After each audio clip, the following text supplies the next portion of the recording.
Hello everyone, आज का हमारा टॉपिक है सभी 28 राज्यों के मुख्यमंत्री और उनसे संबंधित पार्टियां। तो सेशन को चालू करते हैं। सबसे पहले लाइक एंड सब्सक्राइब आप कर देना। पहला है आंध्र प्रदेश, जिसके सीएम हैं वाईएस जगनमोहन रेड्डी और उनका संबंध किससे है? वाईएसआर कांग्रेस से इनका संबंध है। अरुणाचल प्रदेश, श्री पेमा खांडू जी यहाँ के सीएम है, उनका संबंध है पीपुल्स पार्टी ऑफ अरुणाचल। दोनों आपको याद हो गए। तीसरा आता है असम, हिमंता बिस्वा शर्मा जी यहाँ के सीएम है, उनका संबंध है भारतीय जनता पार्टी से हैं। किससे? भारतीय जनता पार्टी से हैं। बिहार के मुख्यमंत्री है माननीय श्री नीतीश कुमार जी, और उनका संबंध किससे है? जनता दल यूनाइटेड से इनका संबंध है। जनता दल यूनाइटेड से इनका संबंध है। तो अपन 4 पढ़े। Andhra Pradesh YS Jaganmohan Reddy, YSR Congress. अरुणाचल प्रदेश श्री पेमा खांडू जी यहाँ के सीएम है, उनका पीपुल्स पार्टी ऑफ अरुणाचल, इनसे इनका संबंध है। असम, हिमंता बिस्वा शर्मा जी, भारतीय जनता पार्टी।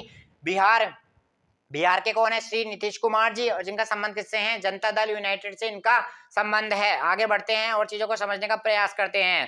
देखो, छत्तीसगढ़ के हैं विष्णुदेव साहे जी, नवनिर्वाचित यहाँ के सीएम है। तो आपसे पूछ सकता है विष्णुदेव साहे जी और इनका संबंध किससे है? भारतीय जनता पार्टी से हैं। दिल्ली हमारा क्या है? एक केंद्र शासित प्रदेश है, यूटी है, और यहाँ के मुख्यमंत्री कौन है? श्री अरविंद केजरीवाल जी यहाँ के मुख्यमंत्री है, और इनका संबंध किससे है? आम आदमी पार्टी से इनका संबंध है। आइए, गोवा के सीएम है श्री प्रमोद सावंत जी, जिनका संबंध भारतीय जनता पार्टी से है। और गुजरात के भूपेंद्र रजनीकांत पटेल जी यहाँ के सीएम है, और उनका संबंध किससे है? भारतीय जनता पार्टी से इनका संबंध है। तो आप यहाँ से दिल्ली अरविंद केजरीवाल, आम आदमी पार्टी से इनका संबंध है। यहाँ तक की बात क्लियर हो गई, और तीनों का संबंध भारतीय जनता पार्टी से हैं। आगे बढ़ते हैं और चीजों को समझने का प्रयास करते हैं। हरियाणा के मनोहर लाल खट्टर जी यहाँ के सीएम है, उनका संबंध भारतीय जनता पार्टी से हैं। हिमाचल प्रदेश सुखविंदर सिंह सुक्खू जी यहाँ के सीएम है, उनका संबंध किससे है? इंडियन नेशनल कांग्रेस से इनका संबंध है। जम्मू एंड कश्मीर कोई मुख्यमंत्री नहीं है अभी तक, विशेष राज्य के तहत इसको रखा गया है। देखो आगे बढ़ते हैं, तो यहाँ पे इस बात का पॉइंट आप यहाँ से याद रखेंगे। झारखंड श्री हेमंत सोरेन, ठीक है, और इनकी पार्टी कौन सी है? झारखंड मुक्ति मोर्चा से इनका संबंध है। तो हरियाणा मनोहर लाल खट्टर, भारतीय जनता पार्टी।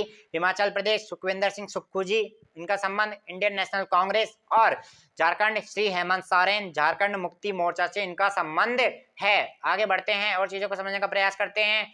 कर्नाटक श्री सिद्धारमैया जी, जिनका संबंध इंडियन नेशनल कांग्रेस से है। Kerala Pinarayi Vijayan very very important, मार्क्सवादी communist party, very very important है, बहुत बार पूछा गया है। केरल पिनराई विजयन, और पार्टी का हमेशा पूछा गया है मार्क्सवादी कम्युनिस्ट पार्टी, ठीक है। यहाँ तक की बातें क्लियर हो गई। Madhya Pradesh doctor Mohan Yadav, very very important, क्योंकि अभी ही नवनिर्वाचित हुए हैं। तो डॉक्टर मोहन यादव, जिनका संबंध भारतीय जनता पार्टी से है। महाराष्ट्र एकनाथ शिंदे और शिवसेना, ठीक है, महाराष्ट्र एकनाथ शिंदे और शिवसेना, इसको भी आप थोड़ा याद रखें।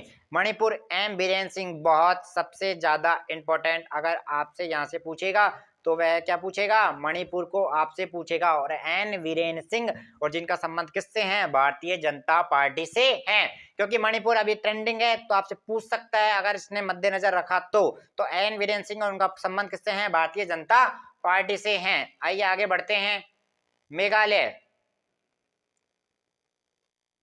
मेघालय के हैं कॉनराड संगमा, और इनका संबंध है नेशनल पीपल्स पार्टी, ठीक है। मिजोरम के हैं लाल दुहोमा और जोरम पीपल्स मूवमेंट, बहुत ही दोनों के हैं ऐसे, ये हमारे क्षेत्र होते हैं, क्षेत्रीय दल होते हैं, जिनके नाम बहुत ही कठिन रहते हैं, लेकिन आपको रिवाइज करना पड़ेगा। डेली सेशन को 5 मिनट देखें, 5 मिनट का सेशन है, स्पीड बढ़ा के देखें। Conrad Sangma national people's party, Mizoram Lal Duhoma, इनका संबंध किससे है? जोरम पीपल्स मूवमेंट से इनका संबंध है। नागालैंड नेफ्यू रियो, नागालैंड के कौन है? नेफ्यू रियो, और इनका संबंध किससे है? NDPP national democratic progressive party से इनका संबंध है। पीपल्स पार्टी या प्रोग्रेसिव पार्टी, दोनों याद रखें यहाँ से। नागालैंड के नेफ्यू रियो, ओडिशा के हैं नवीन पटनायक, बीजेडी से इनका संबंध है, बीजू जनता दल से इनका संबंध है। और Puducherry, very very important, UT है पुडुचेरी, एन रंगास्वामी, और इनका संबंध किससे है? एनआर कांग्रेस से हैं। ध्यान रखना किससे हैं? एनआर कांग्रेस से। तो यहाँ पे आप तीनों पूर्वी स्टेट के पूर्वोत्तर राज्यों की याद रखें, मेघालय, मिजोरम, नागालैंड, ठीक है। यहाँ तक की बातें क्लियर हो गई। आगे बढ़ते हैं। पंजाब के कौन है? श्री भगवत मान सिंह, इनका संबंध किससे है? आम आदमी पार्टी से हैं। राजस्थान के नवनिर्वाचित भजन लाल जी शर्मा, ठीक है, इनका संबंध भारतीय जनता पार्टी से है। सिक्किम के प्रेम सिंह तमान, क्षिप्तम मुक्ति मोर्चा, क्रांतिकारी मोर्चा एसकेएम से इनका संबंध है, इसको भी आप ध्यान रखेंगे। तमिलनाडु एम के स्टालिन डीएमके से इनका संबंध है। द्रविड़ मुत्रेनम कड़कम, इसका आप फुल फॉर्म भी याद रखें डीएमके की, द्रविड़ मुत्रेनम कड़कम, ठीक है। तेलंगाना के हैं ए रेवंत रेड्डी, इनका संबंध किससे है? कांग्रेस से है। यहाँ तक का पॉइंट क्लियर होगा? जल्दी बताइए। अब बढ़ते हैं आगे और चीजों को समझने का प्रयास करते हैं। त्रिपुरा के हैं डॉक्टर माणिक शाह, त्रिपुरा के डॉक्टर माणिक शाह, इनका संबंध भी किससे है? इनका संबंध भी किससे है? इनका संबंध भी भारतीय जनता पार्टी से इनका संबंध है। यहाँ से आप ये याद रखेंगे। उत्तर प्रदेश माननीय आदित्यनाथ योगी, इनका संबंध भी बीजेपी से है। उत्तराखंड श्री पुष्कर सिंह धामी, इनका संबंध भी बीजेपी से है। और हमारी लास्ट आज का पश्चिम बंगाल, इनका संबंध श्री ममता बनर्जी, श्रीमती ममता बनर्जी यहाँ की मुख्यमंत्री है और इनका संबंध किससे है? तृणमूल कांग्रेस से इनका संबंध है। तो आज अपन ने सारी 28 राज्यों के मुख्यमंत्री और जितने भी यूटीज के हमारे मुख्यमंत्री थे अध्ययन करने की कोशिश की। तो आई होप आपको सेशन पसंद आया होगा। कल मिलते हैं आपके साथ एक नए वीडियो के साथ। जब तक ऐसे चैनल को प्यार देते रहिए। ओ सॉरी, हमारा ये छोटा सा स्टेट बच गया। देखो इसमें क्या है, इसमें है सबसे ज्यादा टाइम तक मुख्यमंत्री रहने वाले कौन है? पवन कुमार चामलिंग सिक्किम के, जो 24 वर्ष 205 दिन तक मुख्यमंत्री रहे थे। फिर उसके बाद आता है नवीन पटनायक। तो आप ये छोटा सा ये सेशन है, इसको भी आप याद रखें। यहाँ तक पॉइंट क्लियर हो गए तो शुरू के दो तो जरूर याद रखें, पवन कुमार चामलिंग सिक्किम के और नवीन पटनायक ओडिशा के, ठीक है। आई होप आपको सेशन पसंद आया होगा। कल मिलते हैं। थैंक यू, धन्यवाद।